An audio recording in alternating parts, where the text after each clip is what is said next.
buzzer di Indonesia ini jadi industri soalnya. Ya. Dan harusnya pemerintah paham itu, mengambil satu dua angle, kemudian dilepaskan dari konteksnya, dimasukkan dalam konteks lain, digoreng, direproduksi sebanyak mungkin, sampai akhirnya masyarakat percaya. Itulah yang terjadi. Nah, pertarungan politik juga hari ini seperti itu tuh. Pemerintah kan, ya presiden juga mengatakan kalau kalian mau kritik, ya silahkan kritik. Tetapi harus dibedakan mana kritik, mana serangan personal, mana sara, mana rasis. Makanya hal-hal begini kan yang tidak mampu pemerintah berantas nih. Harusnya yang begini-begini diberantas nih. Cuman sampai hari ini belum ada tindakan konkret saya lihat.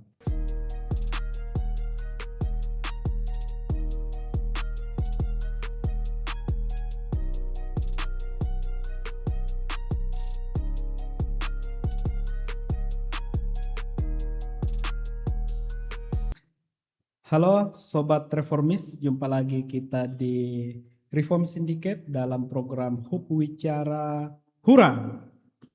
Kali ini kita kedatangan tamu, seorang sahabat senior yang sudah melalang buana dari ujung timur Indonesia sampai ke Jakarta, sampai juga ke ujung barat Indonesia.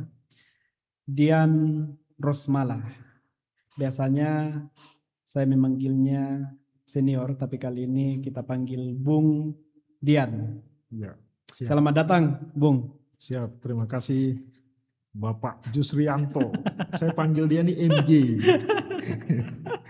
M Jusrianto, MJ. Oke. Terima kasih sudah diundang ke sini. Silahkan, apa hal yang bisa kita bicarakan? Iya. Saya siap di sidang di sini.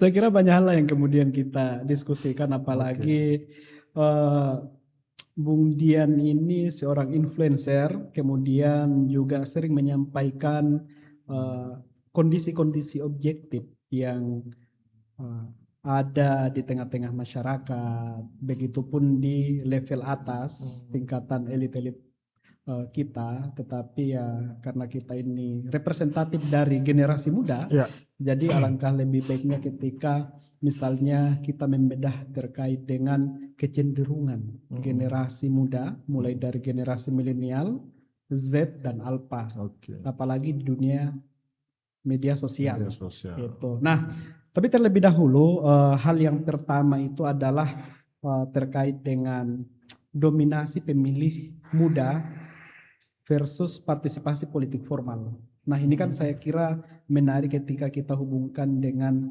bagaimana sistem politik yang ada hari ini, yang kemudian itu mempengaruhi pemilih muda yang semuanya pengguna media sosial, gitu. Dan bagaimana partisipasi politik formal mereka ketika proses pemilu, baik itu pileg, pilpres, pilkada, sebelumnya. Saya kira kemudian sering menyampaikan itu di media sosial dengan berbagai macam perspektif, baik itu secara konsepsi, teori politik, komunikasi, dan juga kesejahteraan sosial. Harus disinggung di situ. Oke. Nah, jadi data yang ada itu total DPT pemilu 2024 204,8 juta pemilih. Pemilih Gen Z dan milenial 55 sampai 56% dari 204,8 juta pemilih. Artinya lebih dari 1/2 jumlah pemilih. Nah, kemudian tingkat partisipasi pemilih muda 2019 itu 91,3%. Artinya dari 2014 ke 2019 itu mengalami kenaikan 5,4% dari 89,9% ke 91,3%. Nah, tetapi yang minat bergabung partai politik hanya 1,1% dan tertarik menjadi anggota partai, gitu. Yang menyatakan kurang minat jumlahnya sangat besar, Ya. 97,9%. Nah, ini kan menjadi fenomena generasi kita hari ini, generasi milenial, Z dan Alpha. Kira-kira begitu data yang ada. Oke. Iya, jadi sebelum kita ke situ, Oke. satu hal yang harus kita pahami bahwa Indonesia ini salah satu pasar besar bagi platform-platform media sosial. Indonesia ini salah satu bahkan pengguna tertinggi TikTok di dunia. Nah, lebih parahnya lagi, ternyata kalau teman-teman cek berdasarkan data survei bahwa kurang lebih 75% penduduk Indonesia itu referensi beritanya ada di media sosial. Iya. Bukan lagi di media mainstream. Apalagi surat kabar. Apalagi surat kabar. Ya ada sekitar 26% masih pengguna TV, itu pun di daerah-daerah pinggiran. Dan itu bukan generasi Bukan milenial. generasi milenial. Generasi itu X, sudah itu orang-orang baby tua boomers. lah kan. Orang-orang tua. Memang ada beberapa yang masih membaca portal-portal media online, media mainstream itu yang masih punya kesadaran untuk memverifikasi informasi. Nah, itu hal yang harus kita pahami bersama. Kemudian mengenai partisipasi politik tadi, memang saya melihat kecenderungan ternyata di Indonesia ini kan brand politik itu masih dianggap sesuatu yang kotor, sesuatu yang tidak layak untuk diikutin. Bukan sesuatu yang suci. Bukan sesuatu yang suci lah. Karena seringkali mereka menggambarkan bahwa politik itu ya korupsi, politik itu intrik, adu domba, kan kecenderungannya ke situ. Nah, kenapa ini terjadi? Rupanya ada fungsi partai politik yang hilang, yaitu pendidikan politiknya. Pendidikan politiknya tidak jalan, tetapi yang jalan hanya sebatas itu tadi. Hanya sebatas permainan-permainan politik yang kelihatannya kotor itu, tetapi fungsi kaderisasinya, fungsi pendidikan politiknya tidak dijalankan dengan baik. Makanya dunia politik itu selalu tergambar sebagai sesuatu yang negatif, terutama di kalangan anak muda.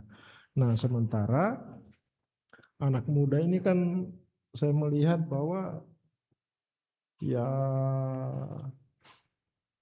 seperti yang saya sampaikan tadi, bahwa referensinya itu kebanyakan di media sosial. Iya, sebelum lanjut, karena ini kita berbicara soal media sosial yang kemudian banyak potongan-potongan informasi yang bermunculan, dan itu nggak dikaji secara mendalam, langsung ditelan mentah-mentah.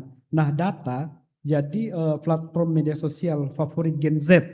Nah, Gen Z ini kan di 3 generasi yang kita sebutkan tadi itu yang dominan, salah satu yang dominan. Nah, WhatsApp itu 84,7% Gen Z menggunakan. Ya, karena dia dijadikan media interaksi kan. Betul. Kemudian Instagram 83,3%. TikTok 79,4%.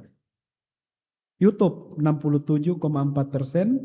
Facebook 45,6%, Twitter cenderung sedikit 31,7%. Artinya WhatsApp, Instagram, TikTok, YouTube itu di atas 50% generasi Z menggunakan itu. Apalagi generasi Alpha. Betul. Itu. Nah, silahkan deh. Nah, ya, jadi memang harusnya fenomena ini kita ini kan salah satu negara yang tidak mengantisipasi bahwa fenomena ini akan terjadi. Kalau dulu begitu muncul Facebook, media sosial itu kita jadikan sebagai media interaksi. Betul. Kita saling berbagi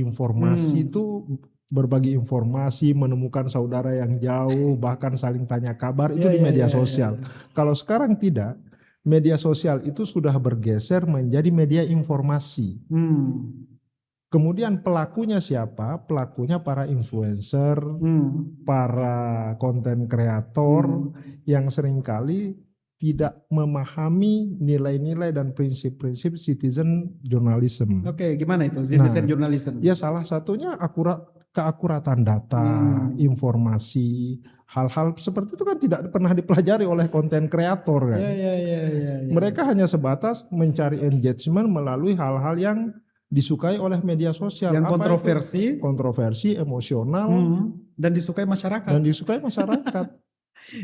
Informasi-informasi yang sekiranya, jadi informasi di media sosial itu tidak mengajak masyarakat, tidak mengajak publik untuk berpikir lagi, tapi mengajak publik langsung bereaksi.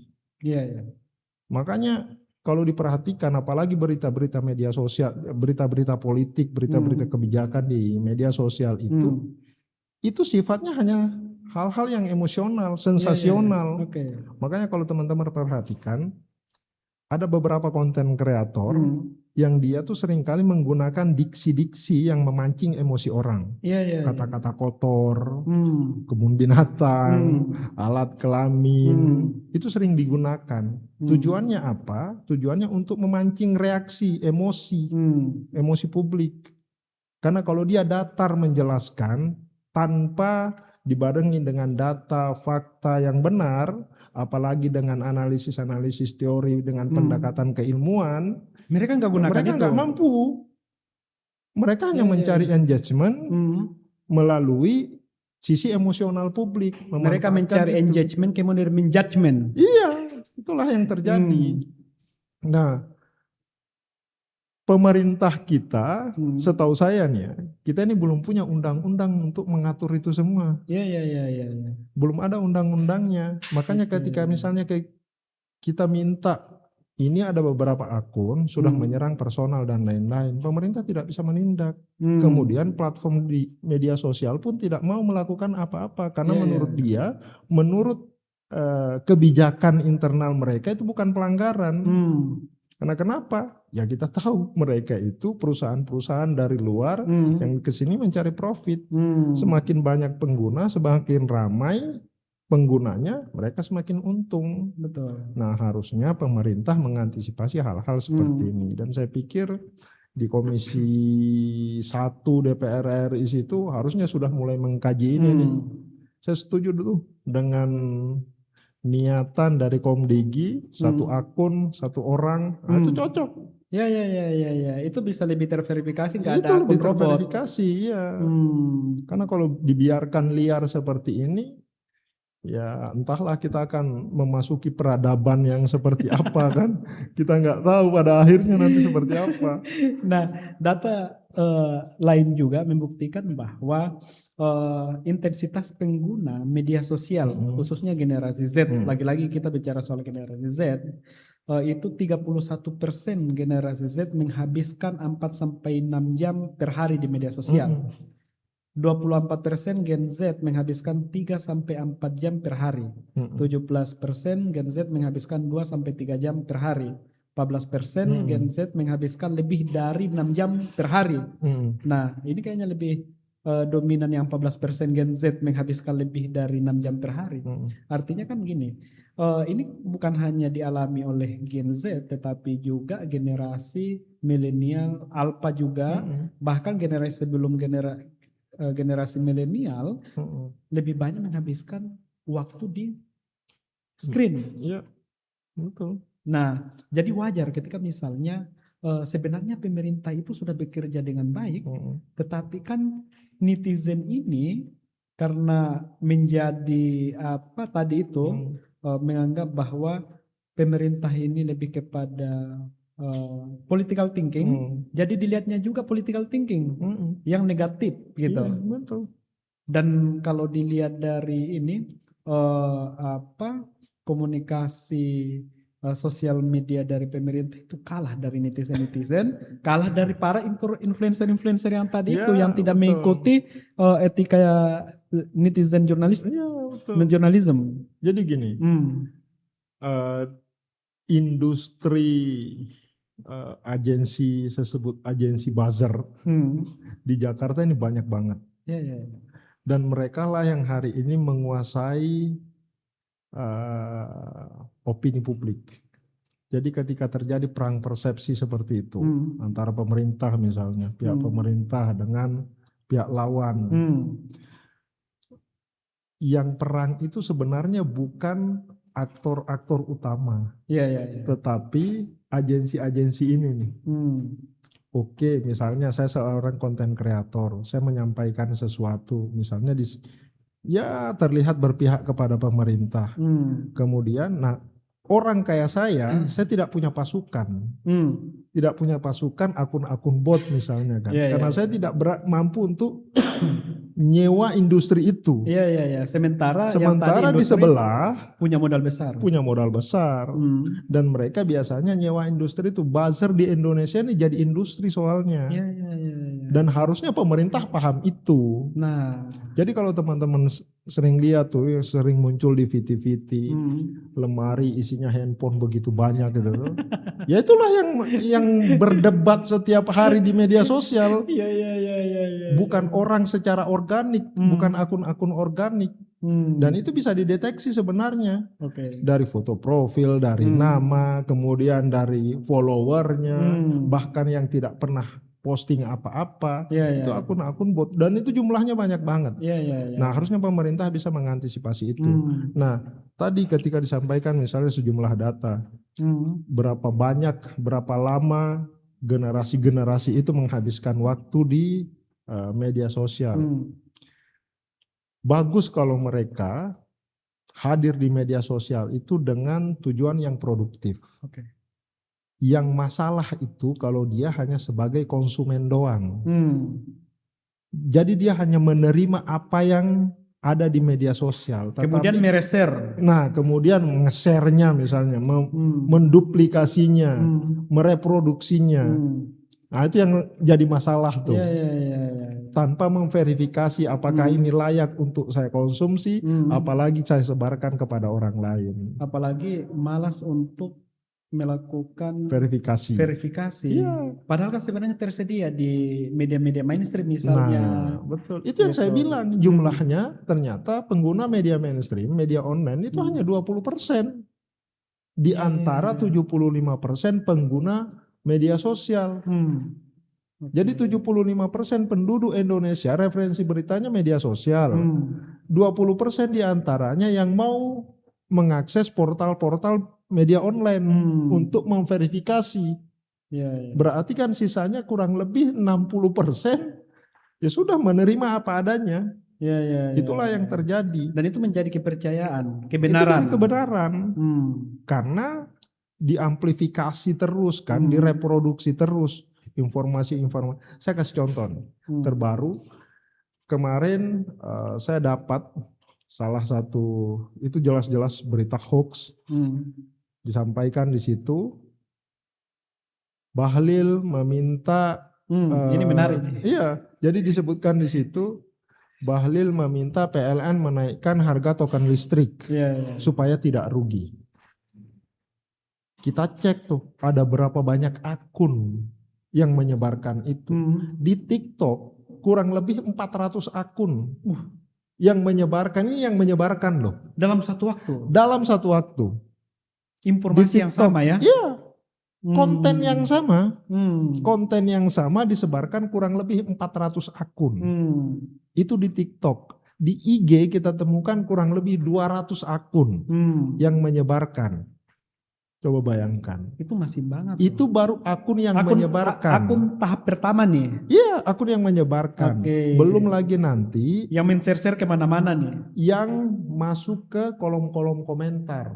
Jadi cara kerja mereka tuh begitu. Di-share menggunakan, entah menggunakan akun. Ya kalau bisa dipertanggungjawabkan. Dia biasanya menggunakan konten-konten kreator tuh. Tapi kalau sekiranya itu hoax, fitnah, dan lain-lain, dia menggunakan akun-akun yang tidak bisa dimintai pertanggungjawaban. Nah, untuk menarik manusia beneran, akun-akun organik, dibuatlah perdebatan di kolom komentar. Untuk memancing akun-akun organik ini masuk ikut berdebat. Tetapi jelas narasinya akan didominasi dengan narasi kepentingan mereka. Jadi cara kerjanya begitu. Berarti ada yang menggerakkan. Ada yang menggerakkan. Yang memiliki kepentingan politik. Iya, makanya saya bilang dalam konteks ini yang berlawanan dengan Bang Bahlil bisa jadi. Makanya saya bilang ini industri yang bekerja industri buzzer, bukan orang per orang. Makanya hal-hal begini kan yang tidak mampu pemerintah berantas nih. Harusnya yang begini-begini diberantas nih. Cuman sampai hari ini belum ada tindakan konkret saya lihat. Ya dibiarkan saja tuh. Dan itu jelas berita hoax yang tidak pernah bisa dibenarkan kan. Nah itulah. Itu contoh. Oke. Gitu. Iya. Nah tadi kan Bang Bahlil itu hanya salah satu contoh case.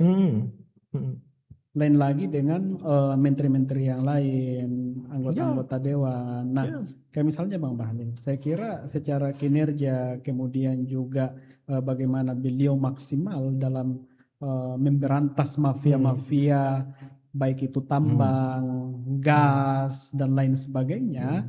Saya kira itu ada datanya yang kemudian muncul di publik bahwa misalnya lifting minyak kita naik, kemudian BBM terjangkau dan nggak mengalami kelangkaan. Kan baru-baru penurunan harga BBM. Betul. Kan? Kemudian pencabutan IUP yang nggak beres itu 190.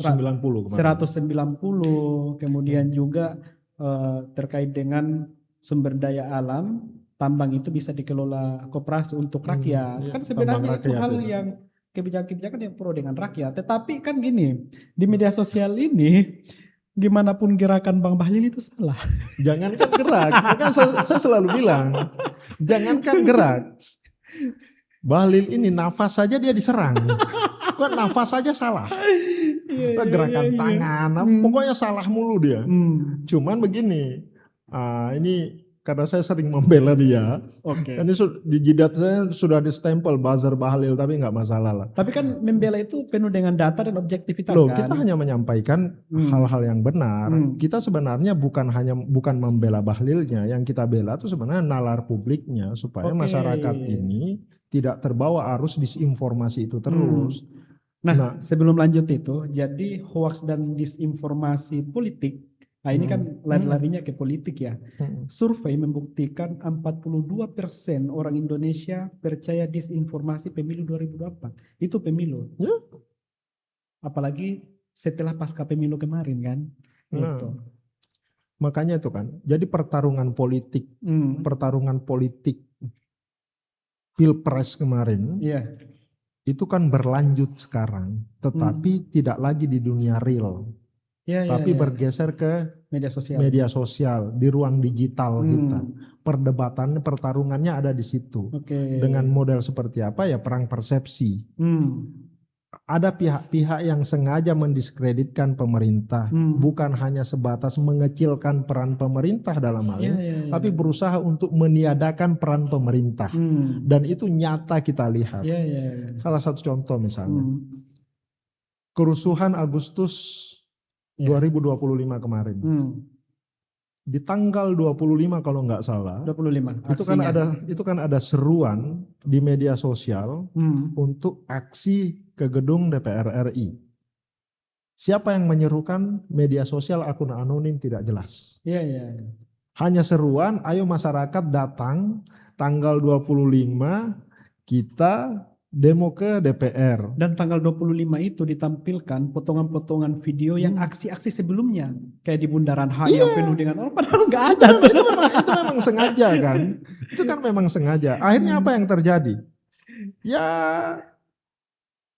omongan menteri dipelintir, kemudian omongan anggota dewan dipelintir, diorkestrasi sampai mereka dijarah dan lain-lain. Dan sekarang kan semua terbukti.